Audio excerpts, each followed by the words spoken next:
Well, hello everybody. Welcome to the 23rd edition of Cine Las Americas International Film Festival. My name is Alan McLean Alejos, one of the senior programmers. And I have the pleasure to conduct a Q&A session for overnight. The director, Manuel Ferrari, joining us to talk about this amazing and crazy dark comedy that we just watched a couple of minutes ago. Manuel, first of all, congratulations for being selected to our festival, and thanks for joining us from your hometown in Argentina. Well, thank you guys. I'm very, very happy to be part of the festival. Great. So yeah, this amazing film. Before getting into the first question, I just want to share with you that I feel, and the rest of the programmers, we felt very attracted to this film because it seems that it's pretty current today, with feeling this sense of randomness during this pandemic, months that everybody have been living through. And I don't know if maybe that atmosphere is part of why is this film so enjoyable. And also, I don't know if you can tell us a little bit, how did you start to building this story around second decisions and sometimes three times decisions of your character, and that anything can happen if you let it go. So that would be my first general question, Manuel. Well, thank you again. I'm very happy that you enjoyed it. Well, I might say that probably the snowball is something that for me made a lot of sense, to think about the sort of structure that put the character all the time into this storm of feelings mixed with different propositions, options, and invitations, and also this big news, which is that he's going to be a father. So it's all mixed up, that I wanted to create this interior trip that the character takes, and also this sort of storm where he's into all this news. Okay, and also it's very curious because after watching it for the second time, sometimes it seems to be that the narrative structure of your film, it was not really random, but you start to watch it again and start thinking, oh, this guy from the beginning, he's starting to have a lot of doubts about what I'm going to do next, or maybe I can do it, or maybe yes, I will do it. And so in that rhythm, that is when the story starts to growing up and start to moving forward. I really like it. And also, I just wanted to ask you if you have, besides the novel that you were referring to, do you have any more references from movies? For example, Martin Scorsese, After Hours, maybe, or sometimes this Groundhog Day. I don't know, any extra elements besides the novel that you put together? Well, I would say Scorsese, the films that I love most from him are those, his early stage films were comedy films. And yeah, definitely. It's funny because that films showed up when the film was released, because I honestly didn't thought about that, but it makes a lot of sense to think about that film, which definitely I liked a lot. But for me, it's all mixed up. I mean, I love comedy. I have never done comedy. Normally, I do more experimental films. This is the first time I made a sort of fiction narrative film.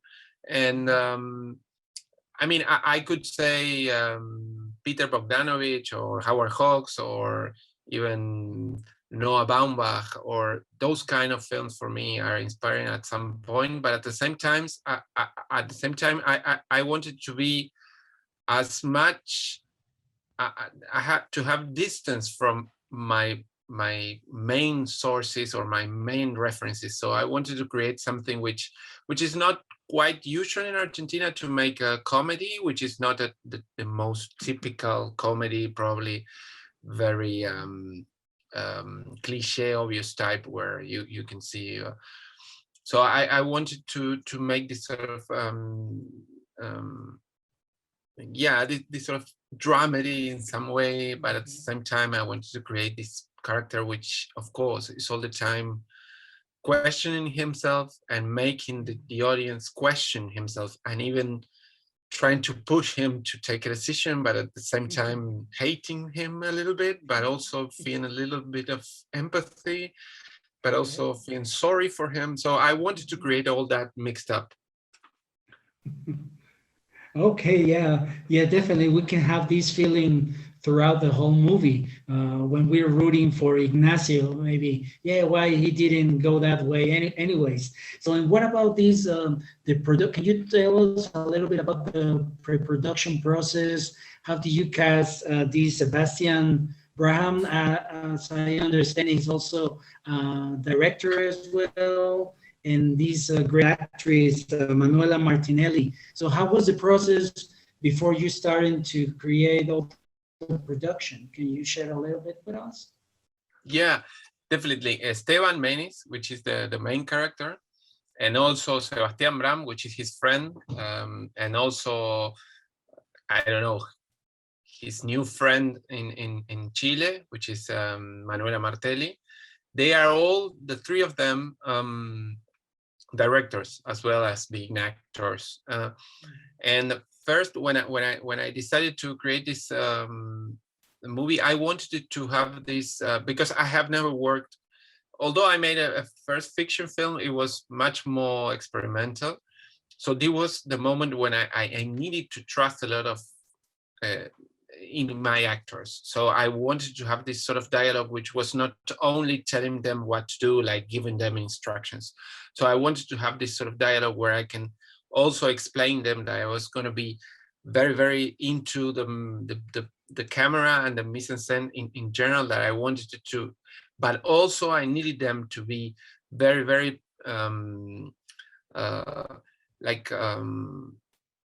small feelings, small actions, small. I didn't want them to be very explicit on what was going on inside them, let's say. So that's why I picked them, because I know I could dialogue with them as directors, not only as actors or actresses. So Esteban, he really put a lot in the film. He studied cinema as well, actually in the same school where I studied. And he also creates a lot of films and different pieces of work where he's the character and also the director, the producer. But he had never been like the protagonist for a film. So this was a sort of, I don't know, we started to talk, okay, let's see what we can do, because the type of humor I wanted to create was kind of different from what he does normally. So yeah, I mean, it really, I was very happy because I wanted them to add their vision on the film, not only my vision, which was on the script, but also to listen to them. I actually told them I am a really good listener. So if you have anything to say, I'm gonna add it in the film for sure. And then yes, it was a really strong co-production because almost all the film is shot in Chile, in Valparaíso. So we were able to get these great partners who were actually from Valparaíso. I mean, they were not born in Valparaíso, but they are based in Valparaíso, and that makes a lot of sense because it's totally different. Santiago, the main city from Chile, from Valparaíso, which is not far away, it's just an hour ago, but it's very different vibes and the architecture and the feelings, and historically they are completely, like we'd say, opposites. So I wanted to have people from the town to have this sort of local vision. I want to avoid the touristic vision that I might always have because I'm not from there, right? I was trying to explore the comment about your previously work on more experimental films like How to Be Dead, and it seems that choosing that stylistic direction, it was of course more to explore the inner character of your protagonist in that movie. So for this overnight movie, so how was the direction you took from a color and a visual point of view, working with your DP? How was the process for creating this atmosphere for your? So yeah, regarding the whole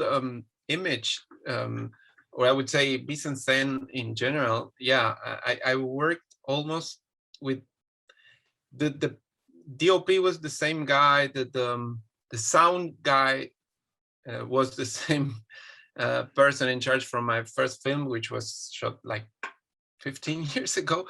So yeah, there are lots of people in common, but I would say I changed a lot in some way.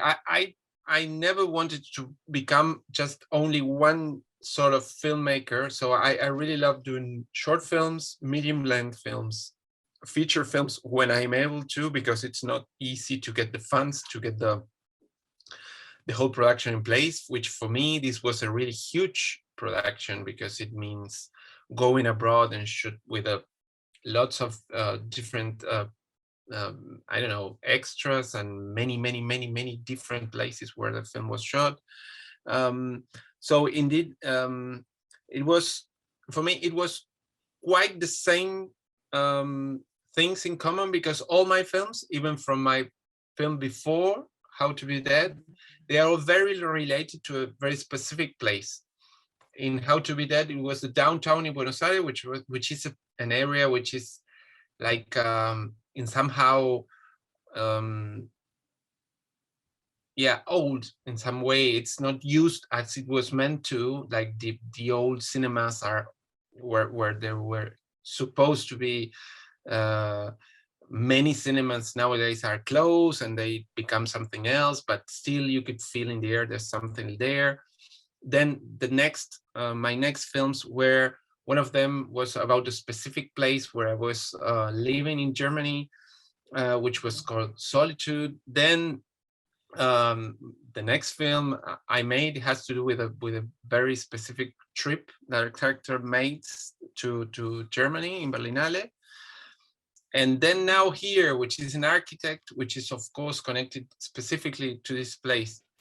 For the first time, I would say that I wanted to be focused on him more, like the space as the main character, because normally it was like that. So I wanted to and he started to become more and more important in frame. Normally I would have shot him in a very distant shot where he was just part of the space.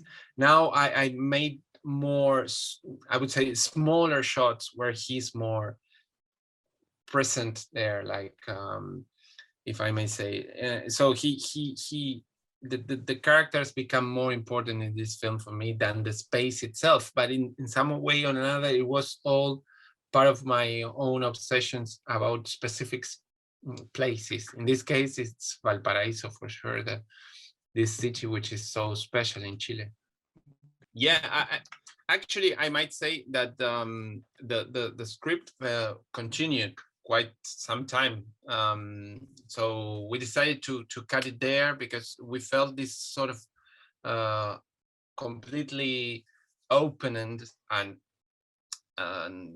sort of freezing where he's getting to was more interesting than what the original idea was, that was having him back in Buenos Aires and seeing him getting back.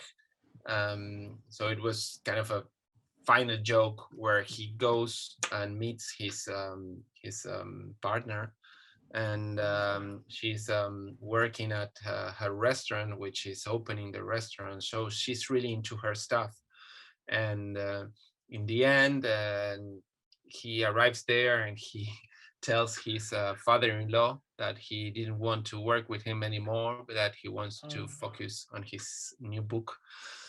And then when they are coming back from the opening of from the restaurant, she asks him, so how was your trip? And when he starts telling her, she falls asleep, and she really didn't listen, didn't care at all. So it was, but in the end, we decided that I felt that this was a very more conventional and at some point very, yeah, like probably a bit like family oriented. I didn't want to give that only sense, so I wanted to create sort of different options. But that song, because it's funny, when I started writing the script, I myself didn't have in mind to be a father. Then that production takes so long that I become a father. And then I started to experience this sort of things in my own life.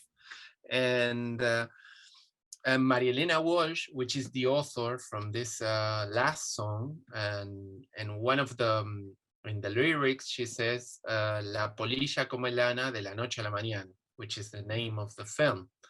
So for me, when I was editing the film, that song was in my head because I was dealing with my own daughter. So I mixed up all those senses, which was, those songs were also part of my own childhood also. And it's a great author, actually.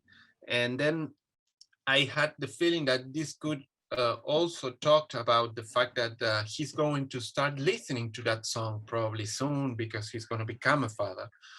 So, but also it's a song that has to do with his own childish, in his own mood, in his own behavior, you know. So I felt this was also connected to that he was also a child who was also all the time trying to find a way from others, but not from him, to take decision on what did he want to do. So okay, sounds good. Amazing, amazing. And one more thing, do you have any upcoming projects in mind? Well, yes, I do. As a matter of fact, I'm working on them. Of course, it's not so easy in this context, but definitely I do. I have a film I'm starting to shoot, I would say, but it has a lot of footage from archives and stuff like that, which has to do with film theaters, you know. And then also I'm thinking about another film that takes place in a trip in Uruguay, in this case, which is the other. Chile is one side, Uruguay is the other. Okay. Which is adapting a novel from William Hudson, which is an author from England, which made great novels, and it's a 19th century novel, which is going to be, okay. Wow. We'll see. Well, that's so inspiring, and we're looking forward probably to in the future have your new projects shown in Austin. Again, congratulations for this great movie. I think all the people, all the audience, all the folks in Austin really enjoy it, and thanks again for delivering such a dark comedy and real life story. Guys, so this is Manuel Ferrari, the director of Overnight. Remember that this movie is competing for the narrative feature selection. So be ready to vote for your favorite movie. And thanks again for supporting the festival. Thank you, Manuel. So have a great day. Thank you, Alan. Gracias a todos. Okay.